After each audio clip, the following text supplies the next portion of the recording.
Welcome to the Albuquerque Journal's Fast Break High School Basketball Show with your host, James Yodice.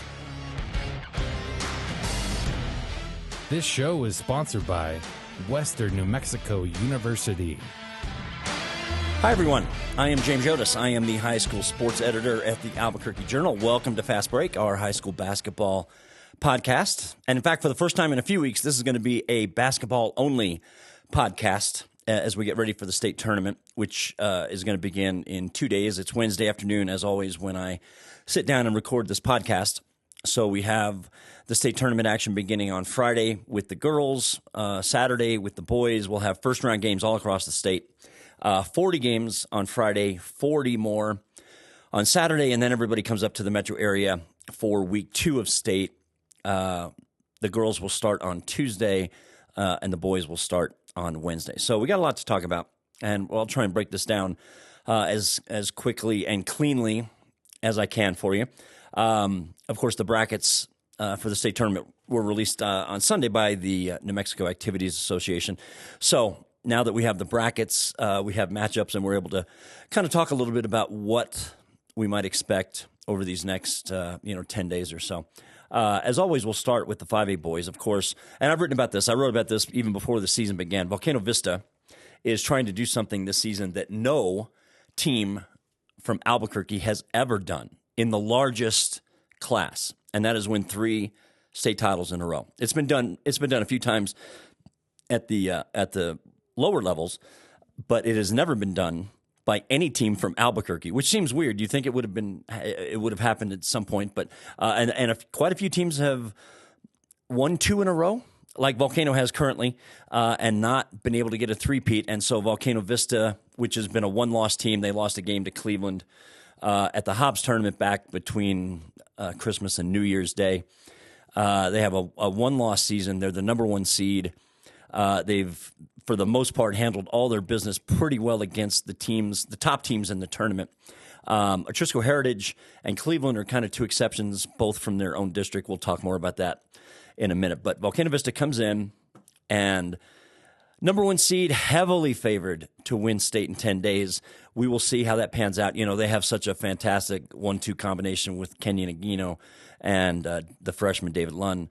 And they've got, a really underrated supporting cast. We talk a lot about Kenyon and David, but the truth of it is they've got 4 or 5 other kids that really can contribute on different days, and that certainly makes Volcano Vista much more complicated to defend. So Volcano Vista will open on Saturday night against Capital, the number 16 seed. Like I said, all the first-round games will be on Saturday. The one thing about Volcano Vista that I think they're concerned about, I don't think anybody else is, Volcano Vista, the last 2 games they've played have both been against Atrisco Heritage. They gave up 67 points in one game, which was an overtime game, and 66 points in the District 1-5A championship game last Saturday. Those 2 point totals are the highest Volcano Vista has given up the whole season. Now, this requires a bit of explanation because Atrisco Heritage is quite possibly the most explosive offensive team in Class 5A boys basketball. In fact, I would say that certainly is the case. Atrisco Heritage put up over 100 points several times this year. They were in the 90s several other times. They put up 99 against Cleveland in the district tournament semifinals. So I think Greg Brown and his team feel like they need to be much sharper defensively as we get started with the tournament. Now, I don't expect Capital is going to present a real issue for them, but in talking to Greg Brown after the Atrisco game the other day, I didn't really get the sense that Greg was entirely pleased with the way things are going. Atrisco Heritage had a 3-pointer at the end of that game that could have forced overtime by Latavius Morris. Atrisco Heritage was down 3, got a turnover underneath their own basket, and were able to get a 3-point look right at the end that would have forced overtime. So Volcano Vista, I don't think, is entirely pleased with where they are, especially on the defensive end. So I'm sure they are working on that this week ahead of their first-round game. So we've got Volcano Vista there, and I want to talk about some. I'm not going to talk about all the teams in the bracket, but I want to talk about several of them. Oregon Mountain is the number 2 seed, and Oregon Mountain's won, I think, 25 in a row since they lost at home to Volcano Vista, like the first 8 or 10 days of December. That was quite a while back, and you'll remember Oregon Mountain nearly beat Volcano in the semifinals, state semifinals last year. So Oregon Mountain comes in as a 2 seed. They open with Roswell, a team that played them to a close game to start the season. Oregon Mountain, I would say, has a difficult road. Not, of course, it's a state tournament. All games are difficult in their own way. But Oregon Mountain, they're playing a Roswell team that played them to a 4-point game to start the year. If they beat Roswell, and they could face Los Lunas in the quarterfinals. Los Lunas and Oregon Mountain have already played twice this year, and both those games were super close. I think one was a 3-point game, one was a 4-point game. Oregon Mountain won both of them. So Los Lunas certainly would present a challenge if we get to that. Los Lunas opens with Alamogordo. So that would be a potentially interesting matchup in the quarterfinals if we get there. And Cleveland, the number 3 seed, is on Oregon Mountain's bottom half of the draw. And, of course, Cleveland is talented enough to beat anybody. They beat Volcano, which ought to tell you all you need to know. They've beaten Atrisco. They've beaten a lot of good teams. They didn't play well against Atrisco last week in the district tournament semifinals. They got kind of run out of their own gym. But Atrisco can do that to teams. I don't think we should look at it as too much of a debit for Cleveland. So Oregon Mountain's road is going to be difficult, even as a 2 seed, even with this long winning streak. But they're an experienced team. They got a little bit of a taste last year, getting so close to the finals. And I've mentioned this on a previous podcast that, in my opinion, Oregon Mountain outplayed and was the better team against Volcano last year in the semifinals, and it just didn't work out for them. And I think Oregon Mountain felt that way. I know Volcano Vista coach Greg Brown felt that way. So, I don't know if we'll get a 1 versus 2 at state. There's no way to know. There's so many good teams out there.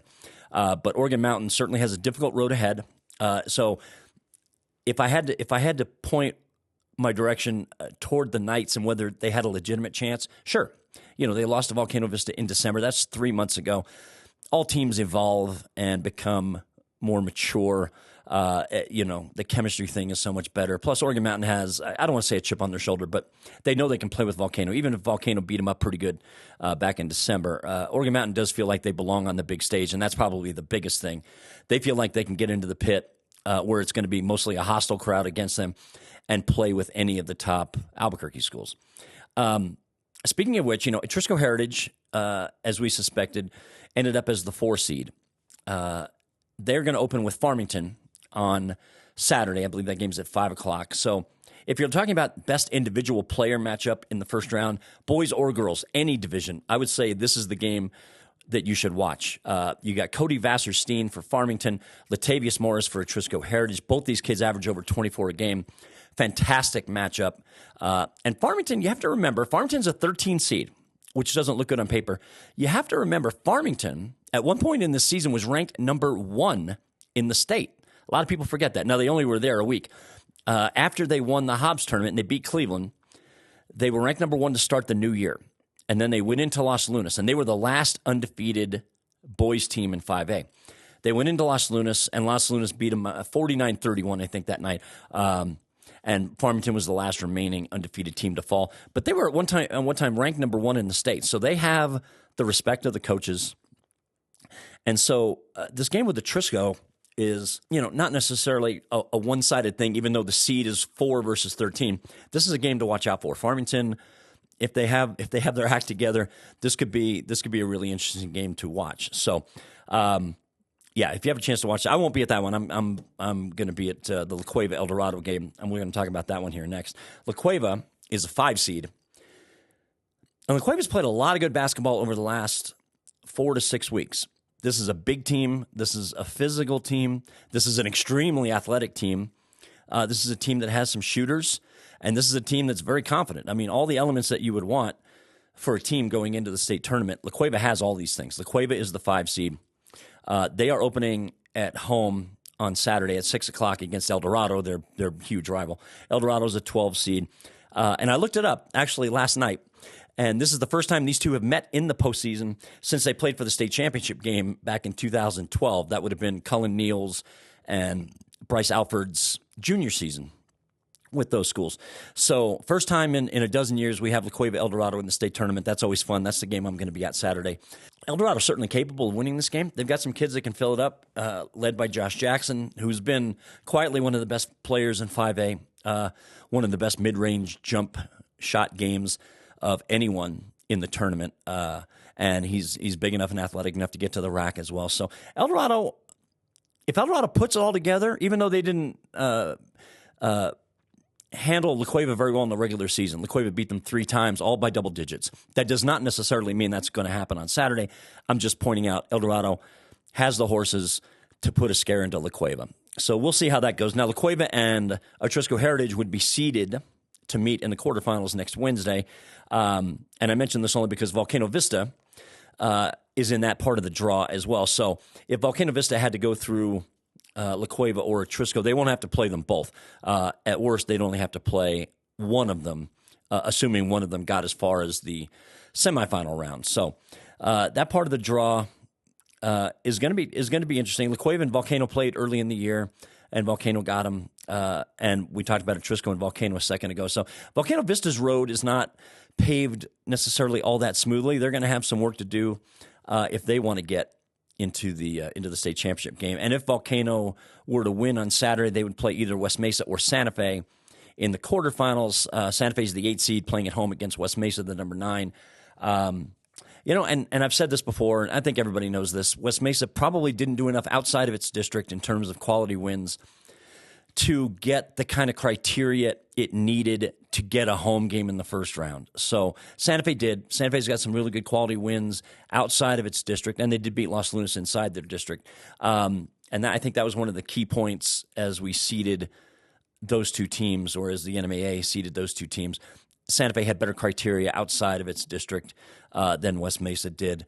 But we'll see about West Mesa. West Mesa was beaten pretty good by La Cueva in the District 2 5A championship game on Saturday. But West Mesa's got kids that can play. Elijah Brody was the co-district player of the year, along with Cody Vasserstein from Farmington. So led by Elijah, and they got a couple other good shooters on this team. They can go, but winning in Santa Fe at that gym, that's a tough gym to play in.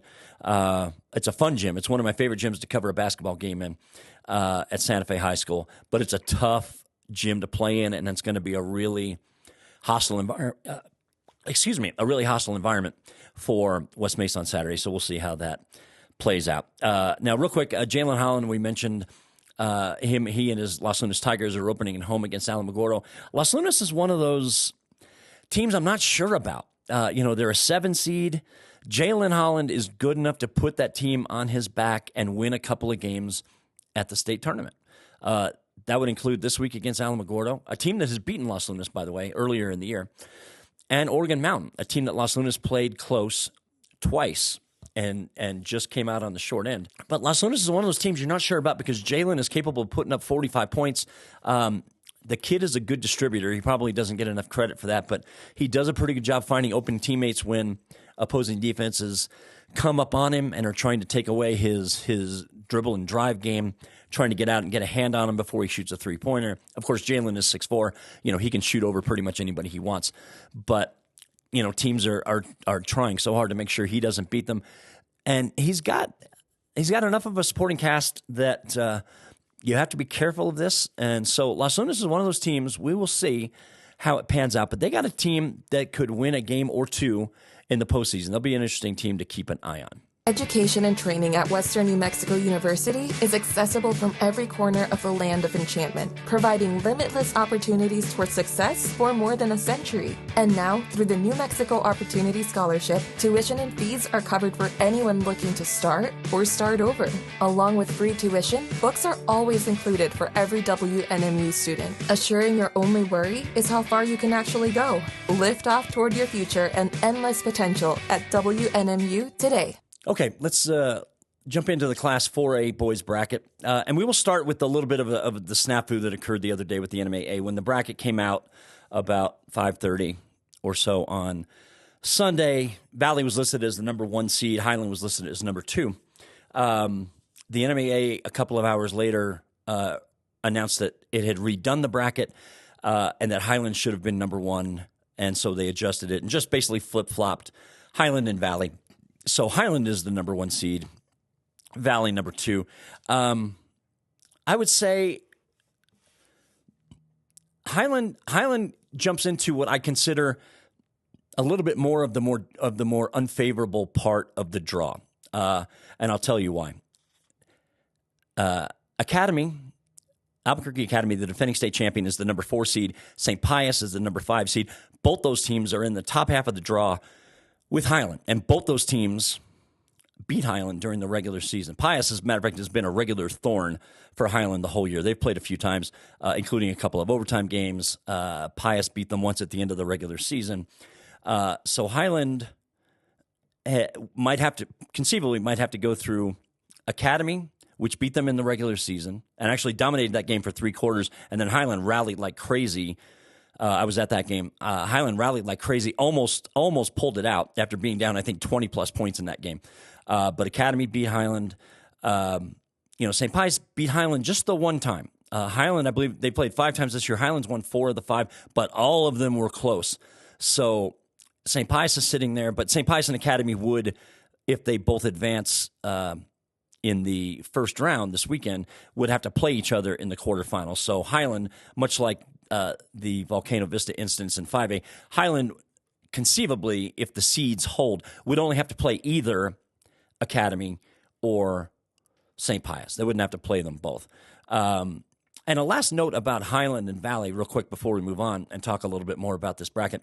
When we sat down and looked at the criteria, Highland, in essence, became the number 1 seed just because it won. Its record was 22-6. Valley's record was 21-6, and the only reason they weren't the same is because St. Pius beat Highland on the second to last night of the regular season and forced a playoff game. So Highland had to play an additional game on that Monday of district tournament week. That is why Highland had 1 more win than Valley. And if you look at the criteria between the two of them, that was the difference between Highland being number 1 and Valley being number 1. If Highland had not been in that playoff game, Valley would have been the number 1 seed. Highland had to play in that playoff game, picked up an extra win, and so they finished 1 game ahead of Valley. That was why Highland was seeded number 1. That's how close Highland and Valley were in the rankings. So I wanted to mention that because there was a couple of people were upset about the way this played out the other day. It was an honest error by the NMAA. They had an incorrect record on Highland, and so when they got that hashed out, they made the proper change. It was only a couple of hours later. So Highland and Valley are super close by the criteria. Now Highland beat Valley in the regular season, and if these two happen to get into the finals against each other, 1 versus 2, it would certainly be a lot more fun than the last time they played in the finals, which was 2020, the pandemic year. That was right in the middle of that week was when the pandemic hit, and they removed fans from the building at the pit in the middle of that week, I think on Thursday.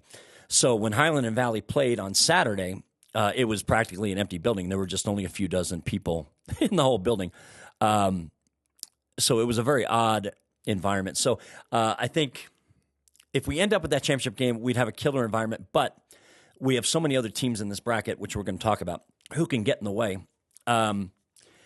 Academy is a 4 seed. Academy just beat Valley on the road in the District 6-4A championship game on Saturday, 45-38.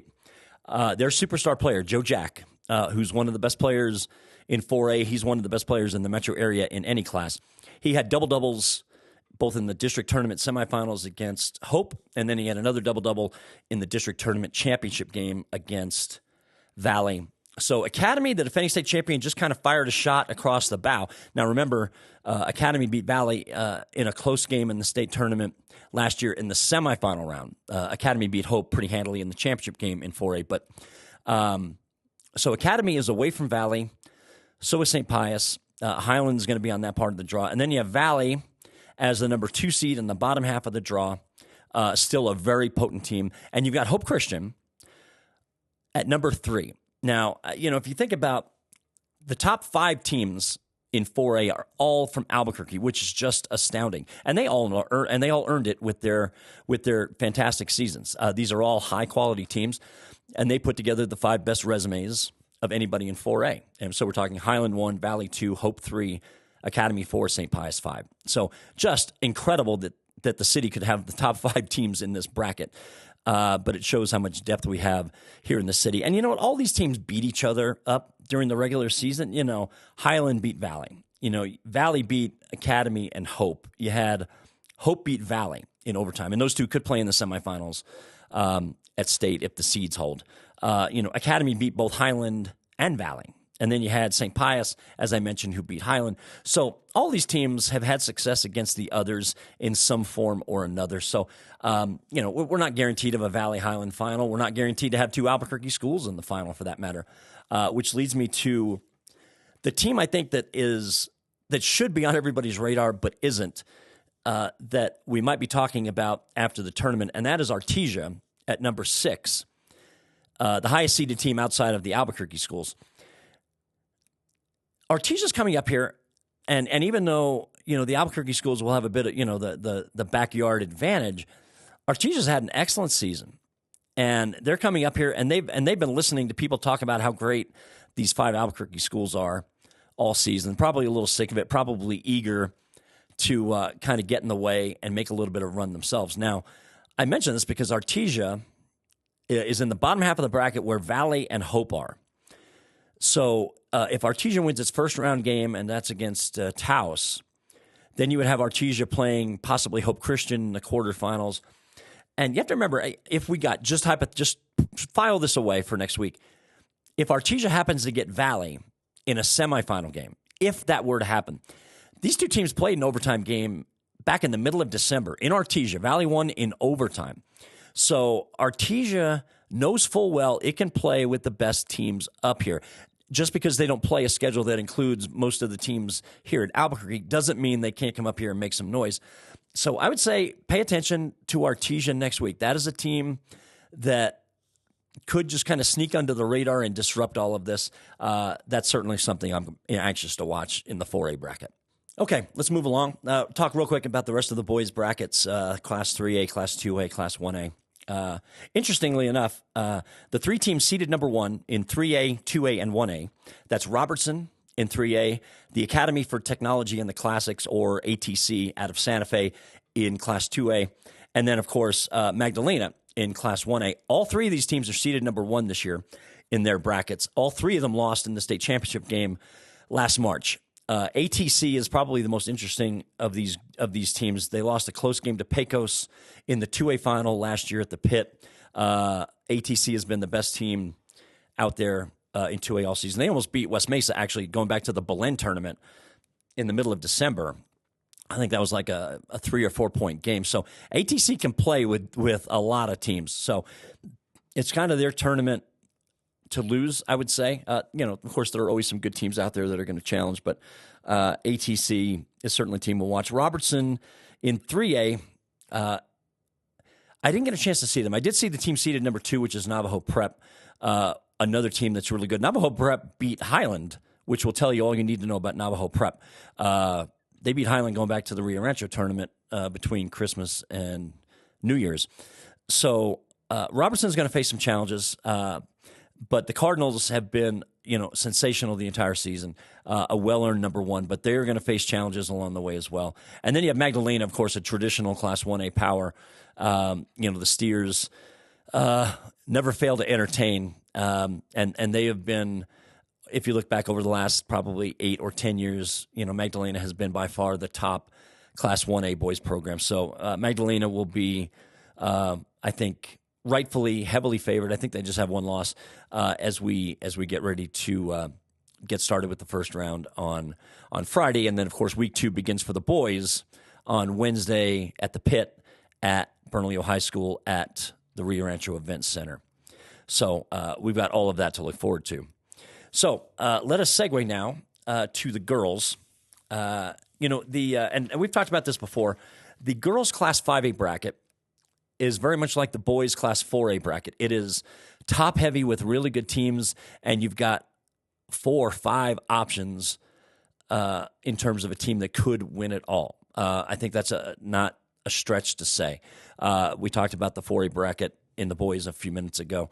For the girls, Hobbs, the defending champion, number 1 seed, they are going for a 7th consecutive berth in the finals, which is just unheard of. I looked it up, and I've talked about this earlier in the year, and Joe Carpenter, the Hobbs coach, was in here during the week of the Metro tournament, and we were talking about how this run of excellence compares to the Don Flanagan years at El Dorado. And I went back and looked it up. Actually, Don Flanagan never took El Dorado to more than 4 state championship games in a row. Now, El Dorado's sustained run of excellence is much longer than the one Hobbs is on right now. Hobbs would have to go like this for probably another 5 or 6 years, maybe even a bit longer before we could compare the two. But this run is as impressive as anything I think we've seen in the largest girls division since El Dorado, through the 80s and into the 90s with Coach Flanagan. So,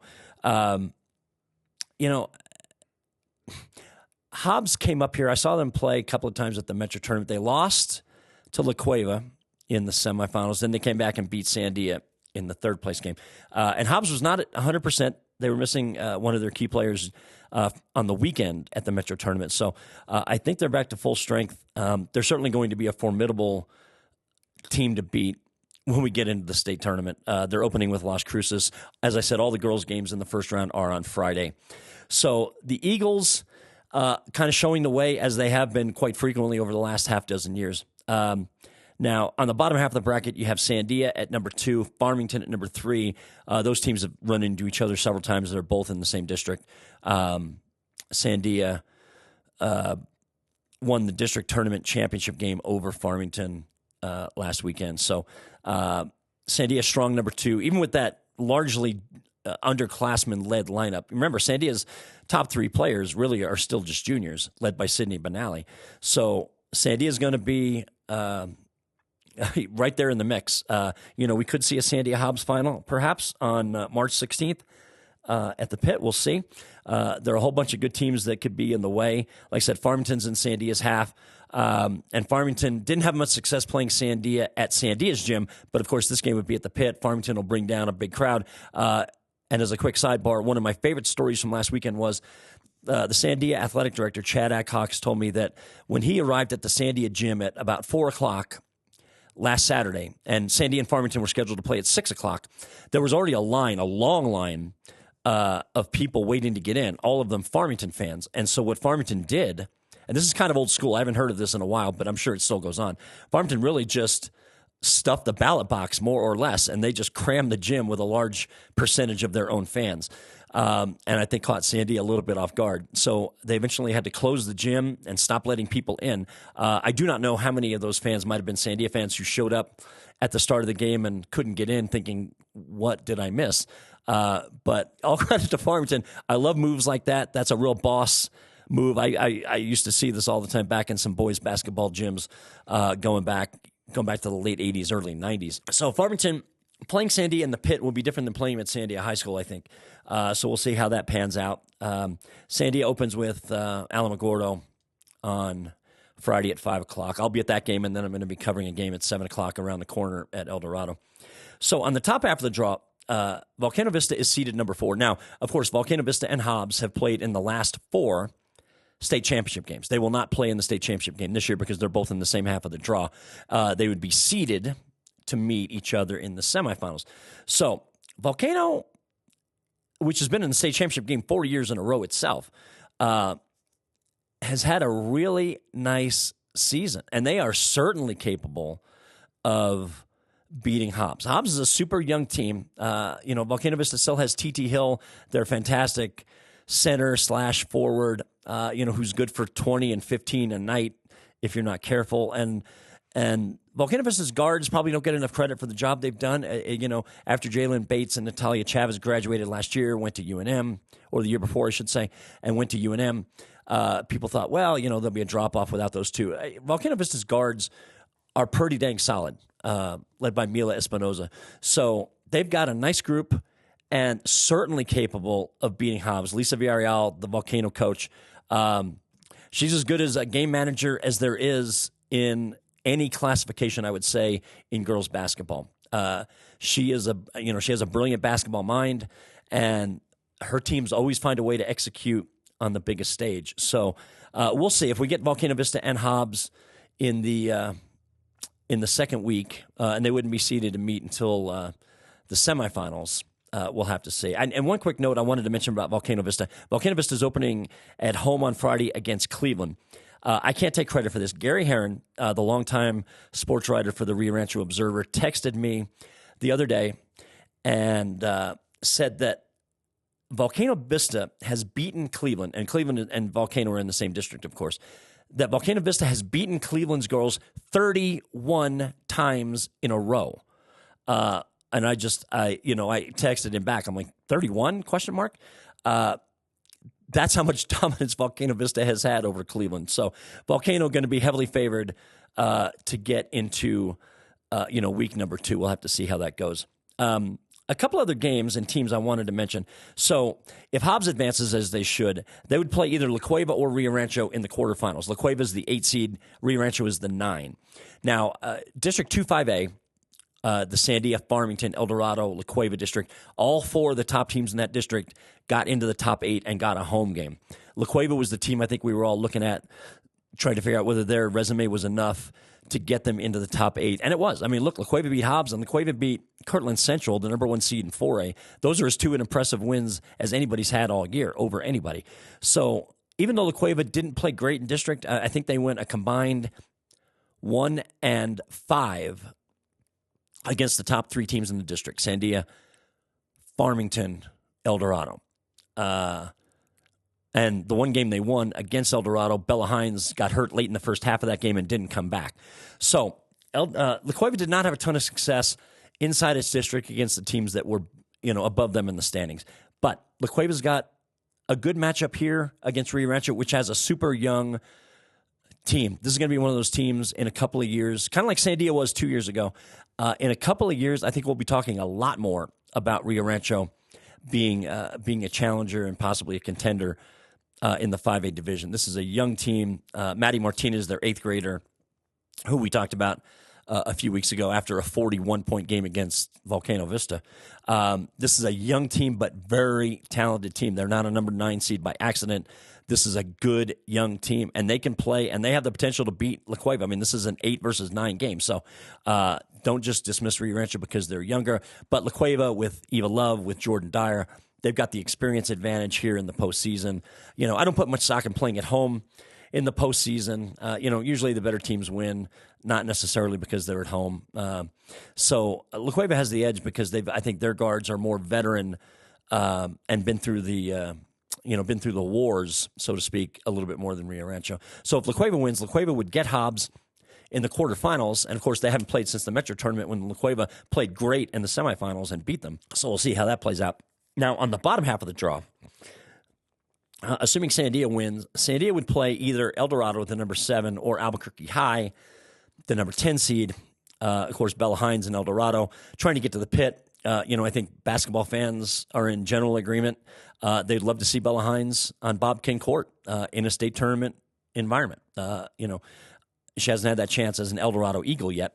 So we'll see how it goes. El Dorado's playing Albuquerque High. Albuquerque High, very much like Rio Rancho, a young team, a very young team that maybe isn't quite ready to win yet in the state tournament. Not to say they can't win this game, but they strike me as a team that's probably not quite there yet. Maybe a year away, maybe 2 years away, like Rio Rancho, when some of their really young kids start to blossom and start to come into their own a bit. So I like El Dorado to advance to the pit. I do like La Cueva as well. So if El Dorado advances, they would play Sandia as district rivals. So that's kind of how that part of the bracket plays out. We'll see how it goes. The state tournament championship games, 3 of them for the girls are on Friday, the 15th, and then the other 2, Class 1A and the 5A game, are both on Saturday, March 16th. Okay, last bit of business before we get out of here today. We're going to talk a little bit about the 4A girls bracket, which is topped by Kirtland Central, of course. Kirtland Central has been the best team in 4A all year. And I got a chance to watch them play St. Pius, which is the number 2 seed for the state tournament, back in January. And Kirtland Central was just ridiculously impressive. They handled St. Pius pretty well that night, which tells you a lot about the gap between number 1 and the others. Now, Gallup is the defending state champion, and Gallup got seeded number 4. Which means that Kirtland Central and Gallup are in the same half of the bracket, and almost certainly, I think it's fair to say, are going to certainly end up meeting each other in the semifinals next week, which would make for an unbelievable environment at the pit because of those 2 fan bases, which are just feverishly passionate about their girls' basketball. Gallup did beat Kirtland Central in the middle game Kirtland bashed them pretty good the first time they played. Gallup won the second game, and then Kirtland beat Gallup twice last week, once in a playoff game and then once in the district tournament final. But Gallup is certainly in the mix. We should not dismiss their chances at all. St. Pius, Coach Brio Rohde, once a former superstar at Rio Rancho High School. It would be awesome to see her get back to the pit. She played in the pit in state tournament games with Rio Rancho. It would be nice to see her get back as a coach. So St. Pius opening as a 2 seed at home on Friday. They're going to be heavily favored to advance. Artesia got the 3 seed. Now, from what I was told and from what the NMA announced, there was quite a bit of close criteria between numbers 3, 4, 5, and 6. That would be Artesia at 3. That would be Gallup at 4. And oh gosh, I can't remember who the 5 seed is. Forgive me. And then Academy at number 6. I don't know why I'm spacing out on the 5 seed, but there was a lot of close criteria as the NMAA tried to sort out who would be seated where. So Artesia ended up winning sort of in a tiebreak situation, which is why Artesia jumped over Gallup. I thought Gallup was going to be the 3 seed. And Artesia got the 3. Gallup has got the 4. So Artesia and St. Pius are in the bottom half of the draw and could play in the semifinals if they both win their first couple of games. And another team that we should mention too, Albuquerque Academy's girls on Friday are playing their first home game in the postseason since 2011. They've been really a nice story, completely under the radar in 4A girls basketball. They won 20 games. They won their district. They are the 6th seed for state. They're opening at home against Deming on Friday. So it's been a while since Academy's had a legit chance to get into the pit with their girls basketball team. So it'll be really fascinating to see how that plays out for Coach Taryn Batchis and the Chargers. And they've got a really nice young player, Addie Spratley, one of their top soccer players, and she's been really probably their best basketball player this season as well. So we'll see. They play Deming in the first round, and they would be seeded to play Artesia in the quarterfinals if both Artesia and Academy win. Last bit of business before we get out of here. I don't know why this just caught my eye. Every year I look at the brackets and I try to identify a team that's got the most ridiculous road trip of any team, boys or girls. And this year, that would go to the Animas girls. Animas is the number 16 seed in Class 1A. They are playing at the number 1 seed, which is the co-op of Roy and Mosquero. This game is going to be in Roy on Friday. I looked it up, and on my MapQuest link, it says the distance between Animas and Roy is 512 miles. That is one way. That is about as far as you can travel in one state and still be in the same state. There are a couple of road trips that are slightly longer, like I think Jal to Shiprock or Animas to Clayton or Animas to Raton. This is as close to the longest road trip you can have in New Mexico. And I bring this up because, look, teams in the state tournament, they're traveling east to west, west to east, north to south, south to north. And they are, they all have the same hope to get to Albuquerque, to get to the pit eventually. So hats off. That's a long time to spend on the road for Animas. I looked it up too. The one-way distance between Albuquerque and San Francisco is 1,085 miles. Animas will be traveling about 1,025 miles, give or take, to play this game, which only lasts an hour and 20 minutes anyway. So, in the state tournament, you get a lot of buses out there filling our highways. It's my most favorite 2 weeks of the year.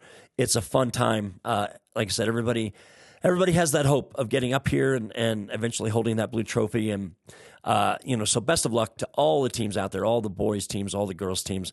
Best of luck to you. Safe travels to those of you who are going to be on the road. As I said, first round games this weekend, and then we will be at the pit next week. Now, just to mention, I am not planning a podcast next week. I'll be in the pit all week. So I will be back with you after the state tournament, and we will recap everything that happened during the week 2 of the state tournament. And, of course, we're going to get into the spring sports as well, and I'll have a spring sports podcast going forward once we get through with basketball. So, as always, if you want to find our Fast Break Prep Basketball podcast, you can find it at abqjournal.com. I've certainly had a lot of fun doing it this year. I hope to add a couple of new wrinkles next season. I don't want to give anything away. A couple of things I'd like to get us adding into our whole format. But you can find our podcast at abqjournal.com. And thank you to those of you who have taken time to come up to me when they've seen me out and about at gyms just to say they've been watching the podcast. I very much appreciate it. I hope to continue to grow the audience going forward. You can find the podcast on YouTube as well. Same with Jeff Grammer's immensely popular Lobo basketball podcast. And as always, please, we encourage you to read, hear, and watch. Have a great week, everyone.